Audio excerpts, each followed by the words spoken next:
do doja një qeveri që kryen reciprocitet me cilin do shtet. Produktet tona jo vetëm që nuk shkojnë në Bosnjë, por Bosnja nuk I njeh edhe dokumentacionin e Kosovës. Po, është në mandatin e qeverisë, domethënë edhe të ministrës tregtisë, që me I vu barierë prodhimeve që vinë nga Bosnja për shkak se Bosnja nuk e njeh Republikën e Kosovës, pra kjo është si thuhet sferë politike, ka të drejtë kjo praktikë ekziston në drejtën ndërkombëtare.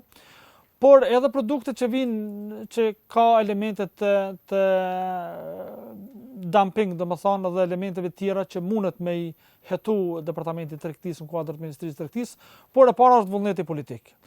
Unë do doja një qeveri që kryen reciprocitet me cilin do shtet. Po në raste kur e kem të pamundur me zaventsu diçka, domethënë që si thuhet si krijon problematika tregut kosovar, por ndryshe do duhet të instalohej reciprociteti.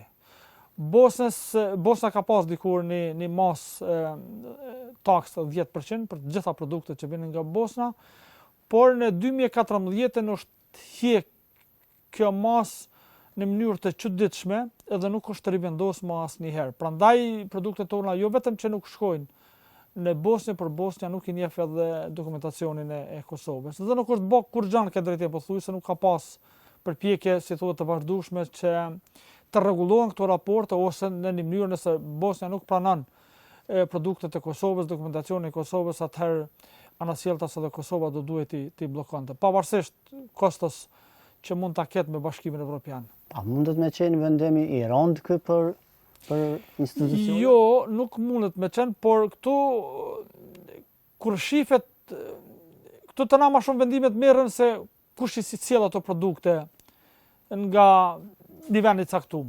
Nuk është problem vetëm Bosna, thash, ka edhe vende tjera, edhe Serbia, edhe Maqedonia, edhe Malizi. Ka pas probleme, kemi pas probleme me Shqipërinë për shkak rastet patatës, është rasti I famshëm, domethënë që pra të gjitha shtetet në një mënyrë I luftojnë bizneset e Kosovës dhe I mbrojnë interesin e bizneseve të tyre. Por këtu edhe bizneset do duhet të ishin më aktive.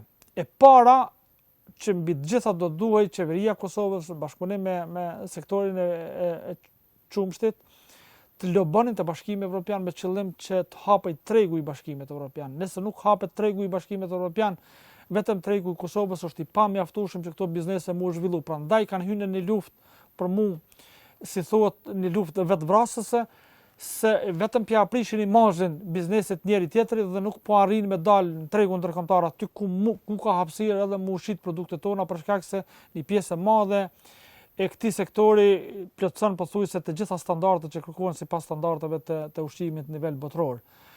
Ka biznes në Kosovë që ka domethënë standarde më të larta që thirrët IFS-i, kështu që vetëm do duhet shteti I Kosovës të u krijonte mundësi, pra të lobonte të Bashkimit Evropian dhe të Sekretariati I CEFTA-s me qëllim që bizneset tona mos të kenë barriera të ndryshme në eksport.